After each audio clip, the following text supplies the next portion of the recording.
most of my talk is going to focus on China. I will touch on India, and I will touch on Pakistan, and I will touch on Indonesia, a country we don't talk about enough, population of 250 million people. As you know, China is now at roughly 1.3 billion, India now at 1.1 billion, and growing. I'm going to talk about the crisis we face in commodities, in resources, and my focus will be copper, because copper is the metal that Rio Tinto reckons we have about 30 years of copper left.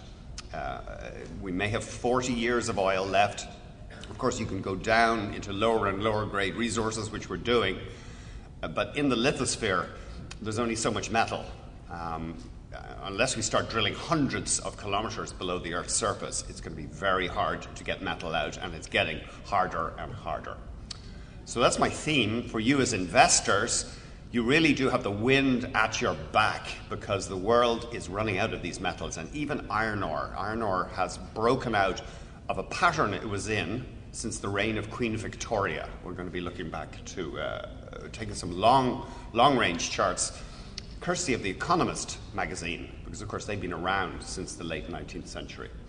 Now let's hope I can work this thing. Now, just by way of background, commodities have been, historically, a rotten, lousy, stinking investment.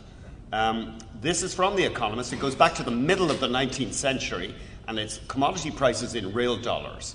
You can see it spiked in the First World War. Interestingly, it didn't do the same to the same extent in the Second World War, although there was a major turn-up, of course. But then sliding, you can see the inflationary period in the 70s was good, but there was a relentless slide until roughly 1980, when China started bringing in its reforms in a serious way. China, I left school in 1977, and just the year before that, Mao Zedong died in 1976. The Chinese brought in serious market reforms. I'm going to be talking about the dramatic impact of that.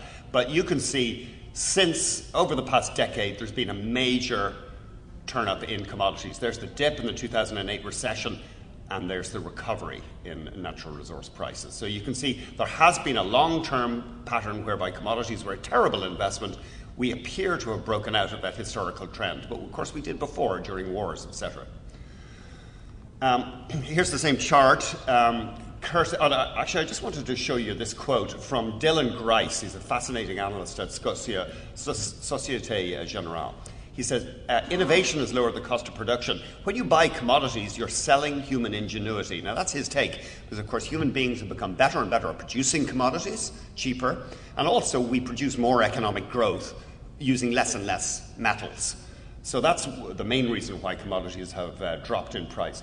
Here's the same chart looked at in another way. You can see commodities have been dead money since 1871. I mean, Queen Victoria came to the throne in 1837, and she reigned till 1901. And let's hope we don't have Prince Charles for that long. But anyway, there is commodities dead money. I'd just like to draw your attention to this, though. This is the S&P 500. Look at that. Look how it was relentless. A decade of dead returns in the US stock market, more than a decade. And I think a lot of people would argue that that has a lot to do with the deindustrialization of America, and unfortunately of places like Alberta and Ontario. I mean, Ontario is firmly in the US Rust Belt, but also the fact that America is losing its relative power in the world. You can see that bonds were pretty good, much more predictable, but commodities were dead money until recent years. So is it different this time? Well, I'm just going to show you a couple of charts here. Here's the Chinese oil chart. You can see that they went, sometime in the 90s, they went into a position where they had to start importing oil. And look at that. They're going up now. They're almost at 9 million barrels a day. The world pumps something like 85 million barrels of oil a day. So the Chinese are only at around just over 1/10. I mean, their use of oil is still only about half of the United States level, and much less on a per capita basis. And there's their production flatlining. I mean, they do have oil and gas, but they don't have very much. Now, this chart blew me away. This is China's steel production, and that chart goes back, my poor old eyes are having trouble here, back to the late in the last century, the 90s. Look where China was nowhere. look where it is today. I mean, that just tells you that we're into a new era. And the form of China's modernization has been completely different from what went on with the rest of the Northeast Asian countries, such as Korea, such as Taiwan. Those countries basically adopted the Western model, the neoliberalist model, tried to have as little stuff done by the government as possible. Whereas China really is state-directed capital. The biggest companies all are state companies. They seem to have achieved a very successful blend of government direction but unleashing private creativity. So this is again the same chart, just showing regular metals, copper, aluminum, zinc, in a long-term downtrend from the early part of the 19th century. Spikes there, First World War, 70s inflationary era. But look at the real iron ore price. That's going back to the 1900s as well. Look at that. Now that, of course, is all about Rio Tinto, Vale, and BHP holding China over a barrel on iron ore prices. And you know how angry the Chinese are about that.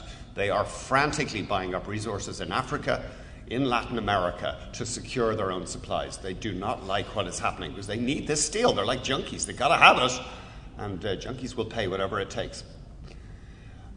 So how far along is China in its development?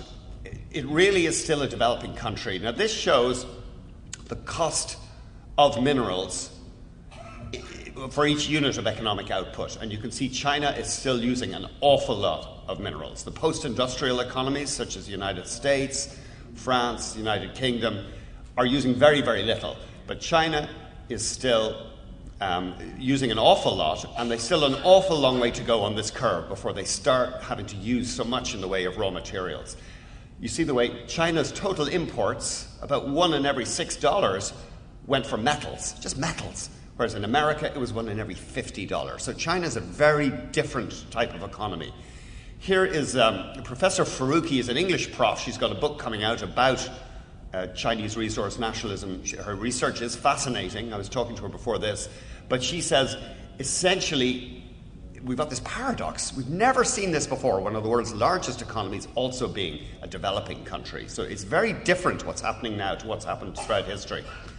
So what about a China bubble? I mean, the Chinese leader today reiterated that he wants real estate speculation slowed down. We have seen a bit of pressure on copper prices this morning. Is there a bubble? Because we know that crony capitalism is widespread in China. It's enormously corrupt. Typically the heads of the big companies, quasi-private, quasi-public companies, are the kids of Communist Party officials. Now, when you get that kind of back-scratching, that kind of corruption, you often do get poor decision-making. So we know there has been a lot of poor decision-making, ridiculous investment projects in China. So could this thing just bubble up into a froth, and just it turns out they have far too many cities, far too many steel mills. They have enormous overcapacity in some areas. Here's some analysis from a crowd called Dragonomics, and Desjardins hosted a call with them. And here's some of the research from Dragonomics. They reckon that one of the important things to remember about China is that its capital stock is very low, and that's machinery, inventories, real stuff in the economy, not just financial speculation, not housing, just physical stock. It's very low. It's comparable to Japan in the 1970s, and Japan was still growing in the 1970s. I mean, around 1980, people thought in America, Japan is going to take us over. I mean, it sounds so weird. And we do have to set things in perspective. I mean, things are very gloomy now in Europe.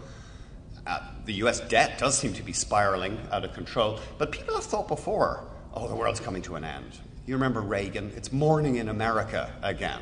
There was a perception at that time, after the Carter presidency, I'm not blaming Carter, that America was finally finished. But America went on to set new records and arguably a house of cards. I mean, of course, Joseph Stiglitz, talking about America, reckons these wars in Iraq and Afghanistan will end up costing around $3 trillion. It's just depressing when you think what America could have done with that $3 trillion in alternative energy, in improving its education system, in rebuilding its inner cities. But I digress.